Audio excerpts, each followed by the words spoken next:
Doctor IVF centres நிறைய இருக்குது. In fact ஏஆர்சிக்கு வரும்போது சொல்லுவாங்க நாங்கள் நிறைய ஐவிஎஃப் சென்டருக்கு போயிட்டு வந்துட்டோம், அதிலே கொஞ்சம் காலம் தாழ்த்திருச்சுன்னு. ஆனால் ஐவிஎஃப்ங்கிற ப்ரொசீஜரே ட்ரையே பண்ணியிருக்க மாட்டாங்க, ஒரு வருஷம் வேஸ்ட் பண்ணியிருப்பாங்க மாத்திரைகளே சாப்பிட்டுக்கிட்டு. ஏன் வந்து நிறைய பேர் ஹெசிடேட் பண்ணுறாங்க ஐவிஎஃப் முதல்ல பண்ணுறதுக்கு? இப்போ என்னென்னா நமக்கு வந்து ரொம்ப முக்கியம் வந்து கவுன்சிலிங் தான். ஸோ கவுன்சிலிங் செஷனில் வந்து நம்ம அந்த கப்பல் கூட பேசிடணும். அடுத்து 3 மாதம் இல்லைனா 6 மாதம் அவங்களுக்கு வந்து எப்படி சிகிச்சை போக போகுது, ஒரு சிகிச்சைக்கும் எவ்வளோ வெற்றி வாய்ப்பு இருக்க போகுது. இப்போ அவங்க இயற்கையாக கருதரிக்க போகிறாங்கன்னா நம்மளோட மேற்பார்வையில் அண்டர் சூப்பர்விஷன் நம்ம மருந்துகள் கொடுக்க போகிறோம். நம்ம வந்து அவங்களுக்கு ஓவுலேஷன் கருமுட்டை விடுபடுதான்றதை சோதித்து பார்க்க போகிறோம். அவங்க இயற்கையாக தாம்பத்தியம் மேற்கொள்ள போகிறாங்க, கரு உருவாகுதா இல்லையான்றதை பார்க்க போகிறோம். ஸோ இது ஒரு 2-3 மாதம் போகும். இதுக்கு அடுத்த ஸ்டெப் அவங்களுக்கு ஐயுஐ.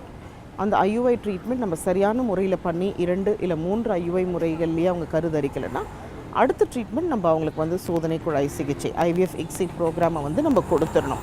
இப்போ நிறைய இடங்களில் வந்து அந்த சில டாக்டர்ஸ் வந்து சோதனை குழாய் சிகிச்சை அவங்களுக்கு கொடுக்கறது கூட ஒரு தவறு நம்ம வந்து அப்படின்ற மாதிரி ஒரு ஃபீலிங்கில் வந்து அவங்களுக்கு தேவையான அந்த சிகிச்சையை கூட அவங்கக்கிட்ட சொல்கிறதுக்கு ஒரு ஐயப்படுவாங்க. ஏன்னா சோதனை குழாய் சிகிச்சையில் வந்து ரிசல்ட்ஸ் 100% கிடையாது. நாளைக்கு நம்ம அந்த ட்ரீட்மெண்ட்டை பேஷண்ட் கொடுத்துட்டு அவங்க கன்சீவ் ஆகலைன்னா பேஷண்ட் நம்மளை வந்து தப்பாக எடுத்துருவாங்க அப்படின்றதுக்காக. அப்படி நம்ம பண்ணக்கூடாது.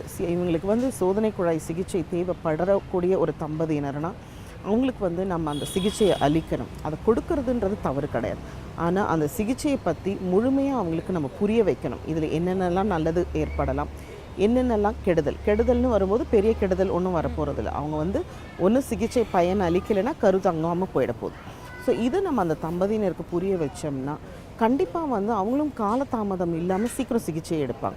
நிறைய இடங்களுக்கு போய் பொட்டென்ட்டாக சோதனை குழாய் சிகிச்சை தேவைப்படுறவங்க கூட அந்த மாதிரி மருத்துவர்கள் சொல்லலை அப்படின்ற காரணத்தினாலேயே அந்த சிகிச்சை எடுக்காமே காலதாமதப்படுத்தியிருக்காங்க.